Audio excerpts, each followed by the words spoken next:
Yes. Anytime. You love your father. We're just going to glance over the fact that she said anytime an African says. She cut out the American. It's just how it works. You know, African American and African. The two types of black people. Will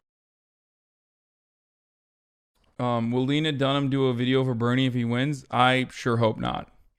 Should we watch this incredible documentary of the trials and tribulations of a wealthy white girl from Texas?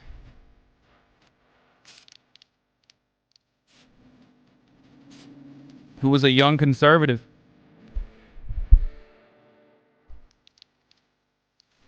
I never thought that I would be in this position. Sometimes you inherit unsolicited circumstances that can completely overtake your life. Yeah, like an incredibly expensive pickup truck and a gigantic house that looks like on top of like multiple acres of land.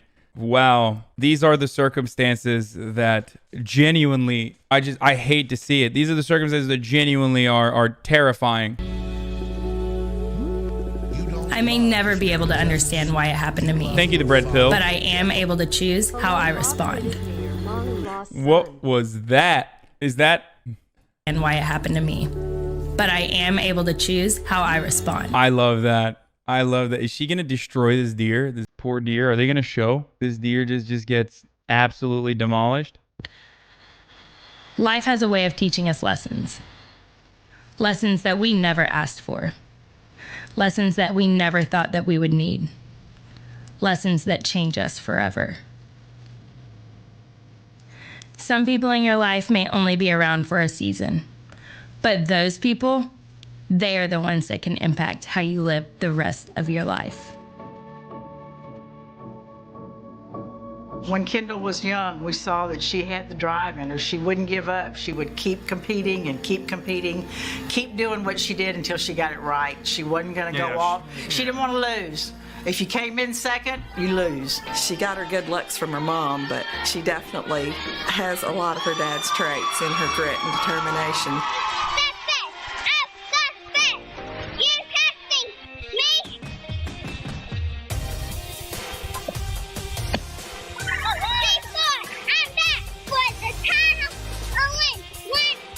That came from her daddy. Yeah. You know, he was always very competitive. He was always wanting Kendall to be number one.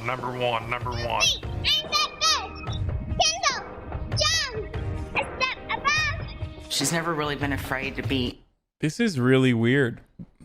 It's one of those things where it's like, why did you make this? You didn't have to make this at all. You could have just stopped yourself and just never made it. But I guess they did. Let's not watch this. Are you crazy? Of course we're gonna watch this. It's a rich white girl who is a beneficiary of a tremendous amount of inheritance money who then made a documentary about her awfully boring life. We're gonna watch this. Also, anybody in the Texas area, Kim Jones is available. Hit her up. Seems like they have a lot of money. So In front of a crowd or perform. She had the work ethic of, not many kids have it at all. And she had it from the time she was 3 all the way up. Obviously now she's still pushing herself. Believer, Texas, Kendall Jones.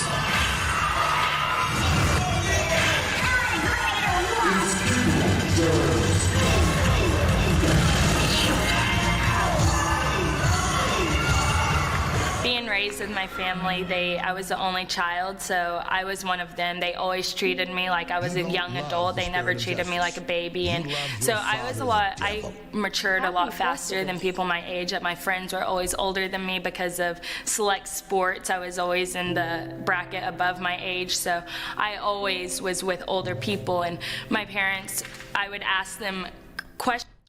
She just like Whenever I was young, because I would hear them talk about taxes and business stuff whenever I was in elementary. She just seems like the type of person that would do an affirmative action case on like why she couldn't get into like a Texas community college. You know what I mean? It's like a very, despite the fact that white women are the biggest beneficiaries of affirmative action, like Do you know what I'm talking about? Where it's like, well, I couldn't get into Texas State because there were some blacks that got in the Texas State before me, like that sort of thing. You know what I mean? And then the same kind of conservative astroturfs would get involved and like pad the deck with like a couple Asian families to make it seem like it's not insanely. Do you know what I'm talking about? Be like, well, this is actually now a constitutional argument. This has nothing to do with the real actually is the one that she's enduring every day. Elementary school, like 8 years old. I had the pleasure of teaching Kendall in 3rd grade at Coleman Elementary here in Cleburne, and she was a wonderful student who had goals set even as a young child. She was always inquisitive, so she always asked questions, and we answered her like an adult. So she knew from an early age. Is that true?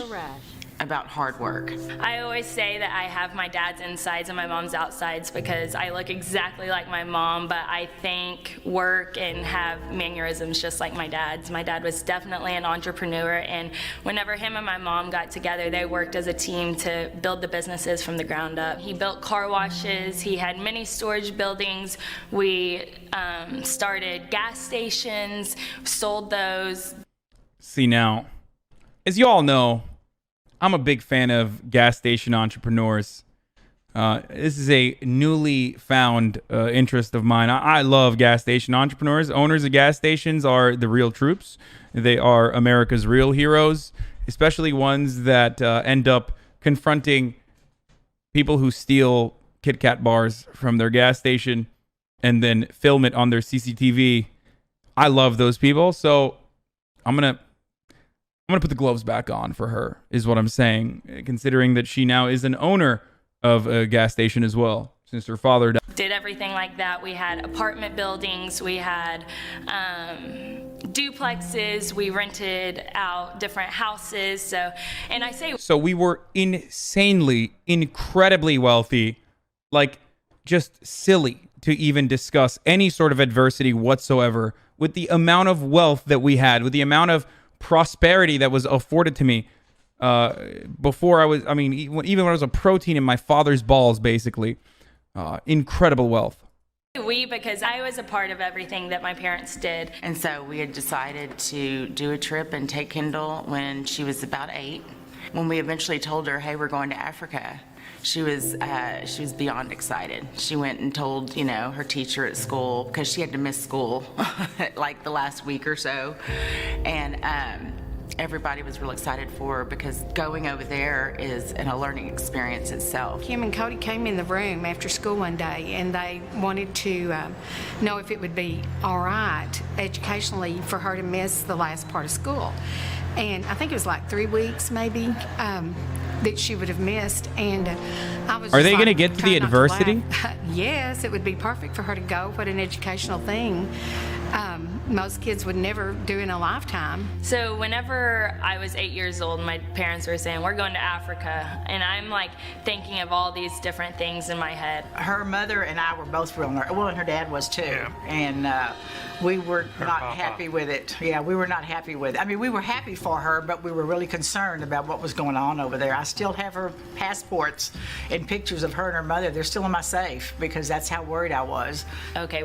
Wait, I'm confused. What was going to happen on their incredibly overpriced colonization trip to Africa? Like, was she going to get kidnapped? I'm so confused. Like, what? By the way, do you know how expensive it is to go to Africa? Like, for those of you who don't know, it is an incredibly expensive trip. Like, this is part of the reason why, this is part of the way that, that I guess, the people that still live there try to get one over on the white savior folks that come in. But it is very difficult to do one of those touristy big game hunting trips, especially in Africa, just for the record. Not like just a regular flight. I'm not talking about just flying to Somalia or something, okay? I'm talking like those safari trips that these wealthy people do. They are very, very expensive. We're going to Africa. What is it going to be like over there? I thought we were going to be landing in the safari, like dirt roads, Kalahari, like we're getting off the plane and we're in some dirt. And that was not the case. We landed in Johannesburg, so like obviously that's a city, and then we had to drive for hours, and anytime an African says, oh yeah, it's just down the road, it's probably 5 hours away. She loved it, you know. That's where she was like her daddy, you know. She loved it. She loved everything about it. She was so interested in the whole process, and it was really neat, and I was excited seeing her fall in love with it, because you love your father. We're just gonna glance over the fact that she said anytime an African says, she cut out the American. It's just how it works, you know. African American and African, the two types of black people. I knew that would make Cody really happy. So, and she did. She fell in love with it. They explained to me what it was, what hunting was, what conservation was, and it just intrigued me. So whenever I got over there, I fell in love with it, and my dad, he didn't bring it, like I said, and so I wanted to hunt so bad, and he was like, Kendall, I'm sorry I didn't bring your gun. It's like she had the bloodlust at the early age of 14. She saw beautiful animals, okay, existing in their own ecosystem, which she traveled thousands of miles to get to. And she was like, oh, I need to these freaking animals, okay? Oh, that's a cute giraffe. Dad, where is my... I need to... She was 8, she wasn't even 14. Oh, Jesus. Yeah. So, one, huge caparoni on that. Doubt that she actually was saying that at the age of 8, but who knows? Secondly, I don't know, I'm starting to get a little scared that they're going to like show something crazy in this, but... Said you don't want to, I will bring you back whenever you're older and we can start your safari then. This time around, we went to the range, or we came out to the ranch, or we actually prepared, and she practiced shooting, and you know, she just had a knack for it. My dad always wanted the biggest and best for me, so he actually started my hunting experience with the Big 5, and everyone's... This is the part that is going to upset a lot of people, but I don't even have that big of an issue with hunting. Africa, not only did I help to build a house by laying a few bricks and posting it on Instagram, I assisted in conservation efforts by shooting up a bunch of lions and white rhinos. These Africans should be grateful for their white savior. True. Trophy hunting is, of course, trash, but there is, like, if I'm not, I don't want to be too much of a Joe Rogan guy here, but if I'm not mistaken, like, there are conservation efforts funded by some of the hunting that is done in the most ethical way possible. And what I mean by that is, like, if there is like a rhino that is older and threatening the rest of the pack, or like animals that are, it's such on, I don't know, is it? Whenever it's a rich white person, you take some hypocritical eyeglasses on and constantly look for things to bash them for, lol. It's not my fault that they're just consistently terrible. I have nothing against rich white people, maybe more so against rich people, but I was like, how did you shoot a gun whenever, like, that big of a caliber whenever you were 13 years old? Well, first I ever shot a .416. When her dad was teaching her how to shoot, you know, rifles that I would even want to shoot today because of the... Dead animals are not TOS, are they? That would be really surprising if dead animals were terms of service violations like that. You can kind of see it there. I don't think that that's the case. No, right? You can eat burgers and meat on stream, so of course not. I genuinely don't know if the vegans are saying that right now because they're like, you know, pointing out the hypocrisy or whatever. It can be depending on how graphic it is. We don't need to show it. Also, we're almost halfway through the documentary about her adversity, and Alex Ludford got banned for fish. Really? Kicking power that they have, but it didn't bother Kendall. Yep. She started young and she hadn't stopped. He didn't let me know that the kick of it was, I just thought that that's what it was because he started me out with a .416, so I went over there and I started my journey there, and from there it's just taken off. It was fun to follow her, you know, as she progressed in, you know, school, and just see what all was going on in her life. And the hunting was always just a big, big part. I was very proud of it, you know. I was bragged about it until people were probably sick of me talking about it, you know, at work. I mean, it wasn't a piece of cake. It was hard work, getting up early, staying out, you know, coming. You know, taking a trip down to Africa, being around Africans, you know, shooting. This is hard work. I mean, getting on that porch, okay, getting on that hunting porch to take down an already pretty heavily sedated, old, dying, near extinct animal. Do you think that's easy? Of course not. No siree. That is inspirational. God, yet another clear-cut example of wealthy people trying to create adversity for themselves. Twitch streaming is literally harder. True. Coming back and going back out, but she loved it. She loved it just the same. I had pictures. Everybody wanted pictures. My sister, every week she'd call me, well, what did Kendall do this week? I want to see her pictures. And I would send These are the pictures that they're referencing are with dead animals. her pictures, and she would show to all the guys in the office. And, oh my God, she that? How old is she now? And they were just There's no impressed. Every gore, week but I just want to be safe. they wanted to know what Kendall I was kind of want to show you guys how disgusting it looks, because it's like, just imagine like a dead hippo, okay? Like a beautiful, pretty hippo with a 14-year-old girl standing over it, okay? With inspirational music in the background. doing next. You know, when's she going back to Africa? What is she And a lion. You know, so they were always wanting to know what was going on with Kendall. So yeah, she was a celebrity before she was even 15.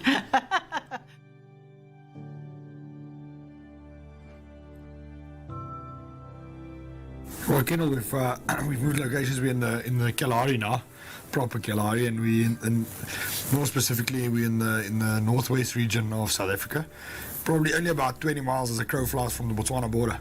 So we're right up in here. I wonder if this guy has ever been in one of those like documentaries that Lauren Southern was shooting about how like white South Africans are being murdered in their sleep by the scary black South Africans, you know? And this is beautiful red sands and camel thorns and shepherd trees, matopi trees all over the place. And this is really one of my favorite places to hunt. And we've come here for the sole purpose, well, a little bit of plains game, but then also lion is our main focus while we're here. And, you know, I think it's before any big dangerous game hunt like we did with all the other ones, I would like to just, you know, go through a couple of pictures and through a couple of ideas of shot placement, especially seeing that you're using your bow. You know, with a rifle hunting it's a little bit easier because you've got a bigger margin for error, but with your bow you really have to be pinpoint and shoot it exactly. So we went over there, we were just doing our thing. I was in Zimbabwe at the time, and I had my leopard, and that's the first animal I really posted. I had a fan page at the time. It wasn't too many, like 10,000 followers probably. Just I had accumulated that over a few months of just preparing to go on this trip. So I posted my leopard on Facebook, and of course that generated some heat, but what really set people off was the lion.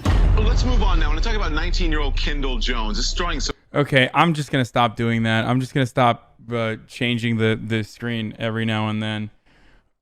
So here, I'm just going to like place this right here in the middle here just to be safe. And I think it's totally fine, but just to make sure that, you know. Some outrage. She's a cheerleader from Cleburne, Texas. The storm that happened after I was posting all of these pictures, a lot of anti-hunters got a hold of it, and people that didn't like hunting. I found out about it just like probably everybody else. I saw it online. I mean, these people were, you know, wanting to and don't let her back to the U.S. And then the people, you know, Africa didn't want her in Africa, and you're hearing all these ugly, hateful things. This is my first activism, I would say. So I just started this petition. It's an internet campaign, it's a petition. Basically what it entails is just for now denying Kendall Jones, this lady who's promoting herself as a huntress, to deny her access to African states. I don't think they knew the extent of it at the time and what all was going on, because it was already on the news. I was getting a ton of hate, and I didn't even know it. And then I get on, my mom's texting me, "Are you okay?" I'm like, "What are you talking about?" And she kind of explained it to me, and then I got on, and I was like, wow, like. Why is it that these people not only want, like, I mean, you go to Africa, let's say, and you go and you an animal, right? Especially like a leopard or a lion, and I don't know what the circumstances are, and I haven't really done any investigation into whether or not this was an unethical hunt, or if it was just like regular big game hunting, or if there's like a genuine, like if it was like relatively reasonable. I'm going to go ahead and assume that it's probably not, considering that she's a 14-year-old girl who went down there with a rich father and a bunch of like hippos and stuff. But like, why do you have to flex it in everyone's face is the part that I don't understand, right? Like let's say you did your thing, right? Why do you have to like make an Instagram account where you showcase? Why are your points so expensive? Because you need to subscribe instead. Considering this is a documentary meant to paint her in a sympathetic light, they probably would have mentioned if it had anything to do with conservation. True. It's just like kind of weird though that like you want to build a reputation for animals, and that's kind of a weird thing to do. You don't love the spirit of justice. You love your father. Why does every attractive girl make an Instagram? I understand why attractive girls make an Instagram, but this is like very obviously, I don't know. I guess it's like more normal if you're You don't love from the spirit of Texas. justice. You love your father, the devil. It's just genuinely just, I think people just want to flex. I am getting a lot of notoriety from this. Cody was over there with several other people, and everybody's advice was just let it lay low. Don't answer anything. Don't talk to anybody. So remember that story we did on Kendall Jones, the 19-year-old cheerleader? Damn, it's Lizette. She's a friend of mine. And this is the Lip TV, no longer in operation, but this is a Young Turks network subsidiary. That's crazy. That's pretty cool that they used a clip from the Lip TV. Why are you guys throwing Pepe mods? Wait, what? Haas mods HF? Oh, you changed it. That looks so interesting. Okay. Is your brain lagging? Why people post things they do? That was posting horrific photographs of her on her Facebook page. Well, Facebook decided to take her photographs down. I had Facebook hate pages saying like Kendall Jones, hate Kendall Jones, plan to Kendall Jones, and my Facebook is the one that got taken down. Wow. This seems like they took her Facebook page down. It seems like freedom of speech. Okay, we finally got to the adversity. It's been officially 11 minutes and 46 seconds. The adversity in this circumstance is that the extremely wealthy girl that went to Africa to flex how she, a bunch of these beautiful looking animals, had her Facebook get taken down. So yeah, that's pretty unfair. It's pretty disgusting. I wonder how many of those, like, whatever Kendall Jones pages got taken down immediately as well. They don't really mention it, so I guess we're led to assume that they stayed up. I'm going to go ahead and assume that they probably also were taken down as well, considering that it goes against Facebook's terms of service. So, and her Facebook was probably reinstated too. Hatred that was out there. I couldn't believe people actually would condemn somebody and talk somebody like that. Yeah. They were wanting her to her, and it was just awful. I've been told to myself, I hope your whole family, like, I'm gonna come murder you. Vegans. Militant vegans, dude. Just don't do that. Seriously, stop. Like, it doesn't matter that she is a wholesale unlikable person who is annoying and extremely wealthy and had everything given to her entire life, you know, and made out to be a perfect villain by media. I'm just saying, like, that's not the proper reaction to be like, oh, that's crazy. Like, I hope all of your kids get cancer. Oh, it was awful. We went through a hard time. I felt sorry for Kendall and her mom and her dad, just because, I mean, how do you handle something like that, a 19-year-old? A lot of her social media hate and threats were the normal, I hate you, I hope you die. I hope a leopard eats you. I hope a tiger, you know, most of it was like that. But then, like, this is just like not good. Okay, people that post stuff like this, like, they need to log off. Okay, you had a public official put a tweet out asking for nude photos, and that. Oh, specifically, by the way, I just want to say that those death threats, I give them like a 7 out of 10. As you guys know, I am a death threat connoisseur from all of the ones that I've gotten. And those were relatively tame in comparison to the graphic detail in which they describe how they would my dog and stuff before getting to me. So, is this what their leftists are doing to poor Mendoza? Those look like your IG comments. Yeah. It wasn't just because he wanted them, he wanted to ruin someone. Imagine if I went and I did a documentary like 9/11 Andy, the face of adversity. Someone's life. Yeah, you might not agree with me, but to blatantly try to ruin someone's life is sick to me. Every major news network had picked it up, and I was called the baby face on I think it was the Germany newspaper. I was the face of a newspaper in Norway. Once she was home, it was announced that she was a cheerleader at Texas Tech. People were calling the university wanting her to get kicked out. I got an email one time, and they said, "Hi Kendall, my name is so-and-so. I am from wherever he was from." He said, "But I am coming to Texas, and I will find you, and I'm going to rape you, torture you, and rip your limbs off one by one and cause you the most painful death." She's got a lot more guts than I do, because she just let it roll off, and she just went on and did what she wanted to do. That went on for, you know, several months. Which was small, lockable animals over and over again in an entirely different continent. Brave. How brave and bold of her to really keep flexing her love for death and destruction of animals and entire ecosystems. So great. I'm genuinely excited that she was able to keep doing it. My following grew from 15,000 to 50,000 to over 150,000 in 24 hours. For months after that, it just kept growing and growing and growing. Somber music. By the way, speaking of death and destruction of animals on a larger scale, here is my daily obligatory 2 pounds of chicken that I will be consuming.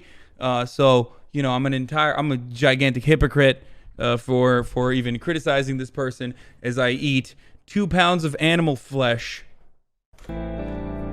Being at Tech at the time, I truly could not have picked a better school to go to. The president of the university called me. He was like, "Kendall, we have this, so this is going on, blah, blah, blah. I just want you to hear it from me that you're safe here. We will provide extra security for you at the football games. If you need someone to walk you home from class, like, we will do what it takes because we support you." Once she got to Texas Tech, she had to do game day cheer, and so that was new for all of us. You know, we went to all the games. We had, you know, season tickets and watched her on the sidelines, and it was really exciting. My 4 years at Texas Tech was absolutely amazing. I met a lot of good friends, have a lot of memories there, but there was some hard times at Tech too, especially with my home life. Cody's dad got sick first, and he had some issues, and he was in rehab, and she was very close to Tom Tom. My Tom Tom, which was my dad's dad, he passed away my freshman year of college during finals. He was really, really involved with Kendall. And of course, Mimi, you know, what can I say about Mimi? She was a Mimi. She loved Kendall. Kendall would eat ice cream for breakfast, you know, they colored, and she loved to hear all of Mimi's stories about when she was growing up and things that happened to her. My junior year, fall semester, my dad's mom, my Mimi, she passed away from cancer. Kendall took it very, very hard, but you know, what do you do when you lose your grandparents and they're your world? And then my junior year, first day of school, spring semester, my dad passed away. I had surgery in December, and so I was on medical leave. And so during this time in January, I was able to actually go to her stuff. Me and my mom were at SHOT Show, and my dad was gonna meet us out there, but he got sick and he decided he was just gonna stay back. We flew back Friday from the SHOT Show, and This is an incredible comment that I have to read out from the chat. Nino says, white people literally have no natural predators.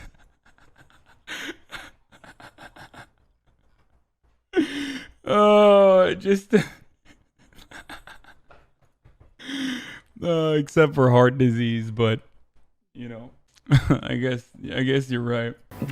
Wrong. Richer white people. Well, that's like the apex predator, so technically it doesn't count. Drove home, and then she immediately packed her bags and drove back to Lubbock. He was in Fort Worth on a Friday night, and they were trying to talk me into spending the night in Fort Worth.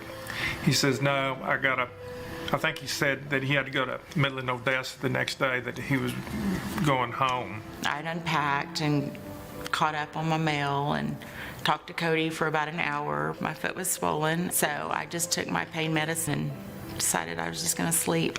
I turned my ringer off on my phone, woke up the next morning about 9 o'clock and had about 50 missed calls and text messages and from everybody but him.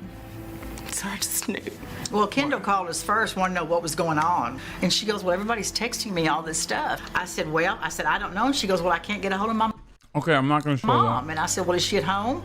Tried to call my mom. My mom didn't answer. My dad didn't answer. No one was answering me. My grandparents answered, and they were like, what do you mean? I'm like, yeah, everything's fine. I'm like, okay.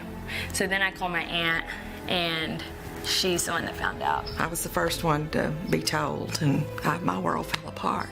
I finally got a hold of Kendall. Did I curse? What did I do? Did I swear? What did I say? What did I oh no, the F word? Oh no. Okay. Well, all right, that's 2 then. Damn it. Okay, that's 2 curse words in one stream so far. We're only an hour and 43 minutes in, so okay, stop sending me react memes and stuff, especially when there are a lot of people that are probably watching this stream to clip certain stuff out. Anyway, let's keep going. And I'm gonna donate him at the end of the hour. Screaming. 2. She's been saying Dad's dead. I can still hear her voice all the time. Kendall and her dad, they had this bond.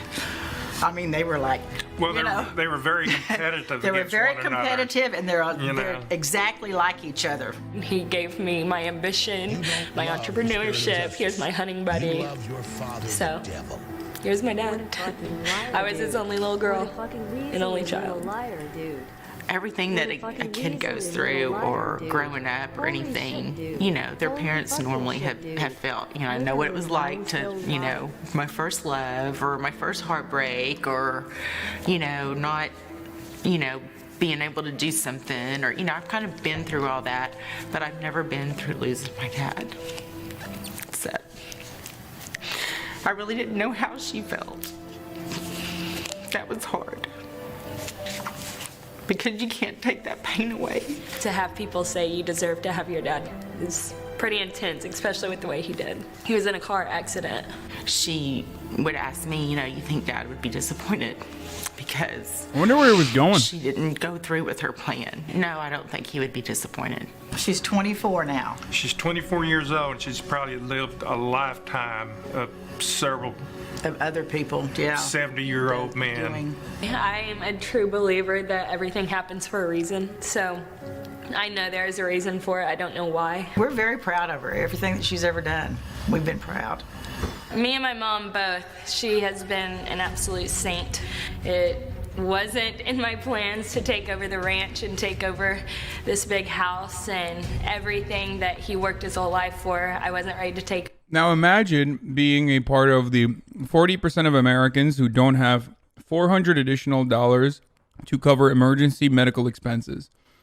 Like your dad, and then you don't have $400, you don't have enough, you can't take off any time from work, and you literally can't even pay for your father's funeral expenses.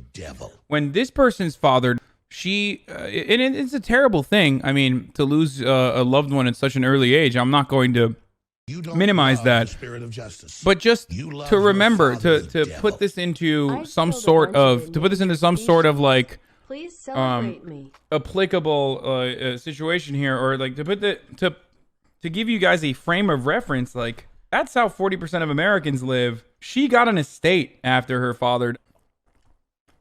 Over at 21 years old.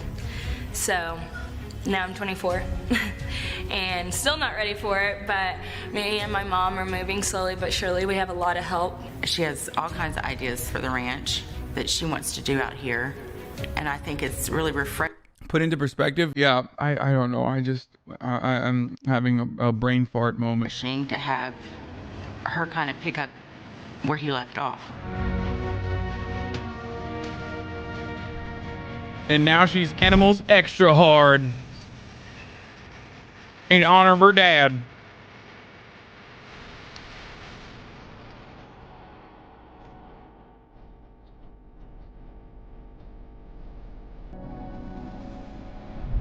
So this is what I have been dealt. I never realized that I would face criticism or the death threats that were sent to my house day after day.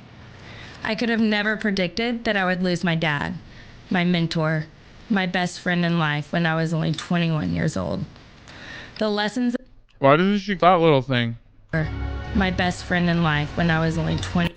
If she's truly brave, she'll execute that dog right now and post it on Instagram. Okay? People out here talking about lions and stuff. Yo, why don't you just put one in the dome of that cute little thing? How about that?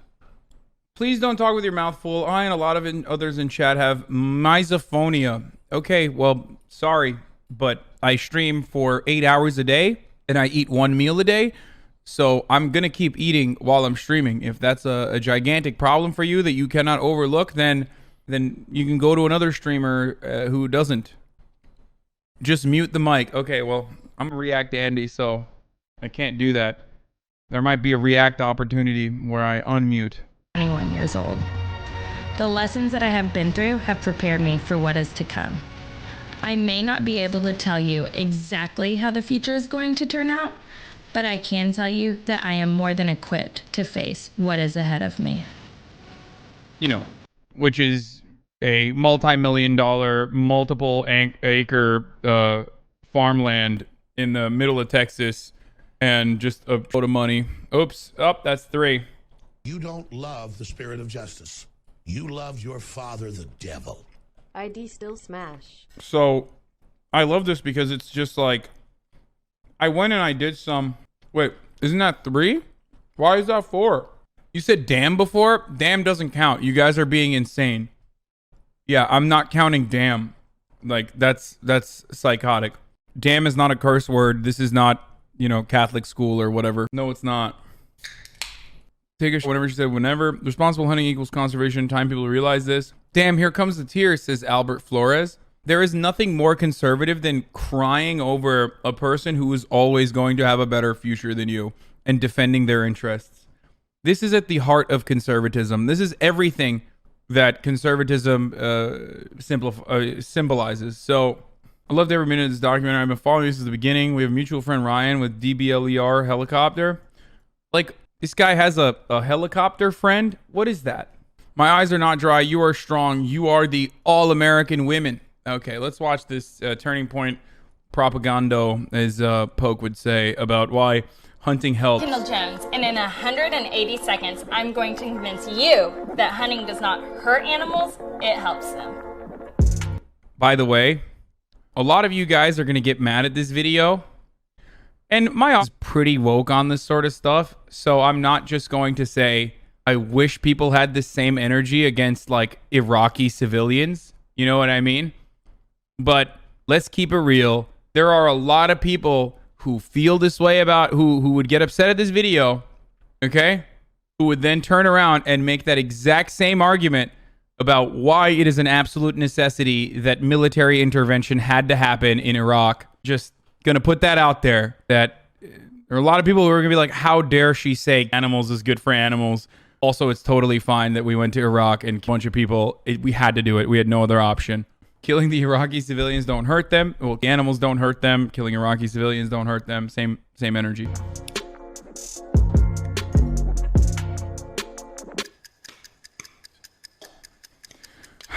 One thing that I do love is that conservatives will never not be corny. Like, money, for some weird reason, really can't take away the corniness status. Like, unless you're Elon Musk, in which case, like, a lot of people, you can actually buy a lot of, like, I guess you could buy a lot of press. But when you're a conservative, it's, like, almost impossible to escape the corniness. Hunting is my life. I started hunting when I was 8 years old. I've hunted on different continents and all across the United States. Hunters pay billions to protect the environment from destructive human development. Hunters are the world's greatest environmentalists. The purchase of tags and licenses are necessary documents obtained to ensure your hunt is legal and that the wildlife's habitat is preserved. In 2017, 36.82 million tags, stamps, and hunting licenses were bought in the United States. The money that hunters generate brings in over $1.6 billion in the United States per year. Preservation is extremely important because the area for wildlife to live free in America is rapidly shrinking. The human footprint in the continental United States grew by more than 24 million acres from 2001 to 2017. That's equivalent to the loss of roughly a football field worth of natural area every 30 seconds. Hunters are doggedly devoted to preserving the environment and saving those natural areas. Responsible hunting leads to more wildlife, not less. In Africa, old bulls will fight off the younger ones for mates. However, the older bulls can't always reproduce. This makes the herd stagnant in numbers. Hunting older animals gives opportunity for the younger in the herd to reproduce and have access to food and habitat. So, a lot of the stuff that she's mentioning is actually true, but the funny part about this entire thing is, like, if you're admitting that there is an absolute necessity for conservation efforts to be funded, then why don't you do it in a magnanimous fashion where you just give money to conservation efforts instead of big game hunting? Like, it just doesn't, like, why does there need to be a quid pro quo or like a win-win situation where you end up massacring a bunch of animals that more often than not could be dealt with in other ways instead of massacring them? Now, there is definitely there are definitely ways that, for example, the indigenous people, as some people pointed out in the chat, have hunted in the past to like scale back certain predators in an area or to maintain the ecosystem, like the balance of the ecosystem. I'm not saying that like it's always bad to kill an animal. It's not. I'm not like a crazy vegan. I'm eating 2 pounds of chicken. Obviously, I don't care for animals' well-beings. But for the record, like, the way that they are trying to justify big game hunting is on shaky grounds, is what I'm saying. Because like if you understand that there's a problem, then you don't have to go and massacre a bunch of animals and take photos of their dead carcasses so that you can flex on social media to the other, conservative people that you in your small social circle. Instead, you could just give money directly to conservation efforts. Like, they exist. If done correctly, hunting actually ensures the longevity of an animal population. Overpopulation of a species can have a devastating effect on the species itself. Having too many animals possesses many problems, such as a shortage in food, disease, fighting, and starvation for the animal species. Overpopulation of deer, elk, and moose have led to 1.5 million deer versus car collisions annually in the United States. Responsible hunters help keep out of control local wildlife populations in check, leading to a better life for the animals. Finally, hunters are crucial in the research to keep animals alive and thriving. President Theodore Roosevelt said, "The people who protest against all hunting and consider sportsmen as enemies of wildlife are ignorant of the fact that in reality, the genuine sportsman is by all odds the most important factor in keeping the larger and more valuable wild creatures from total extermination." This dude knew what was going on. I'm Kendall Jones for Turning Point USA, and in 180 seconds, I just convinced you that hunting helps animals. Not really. I like that she was very confident about that, though. Like, she's like, no, I got you. Hi chat, why people happy? No, not you. I got Hasan you. or Weird W. I convinced you. You know I did. Don't lie.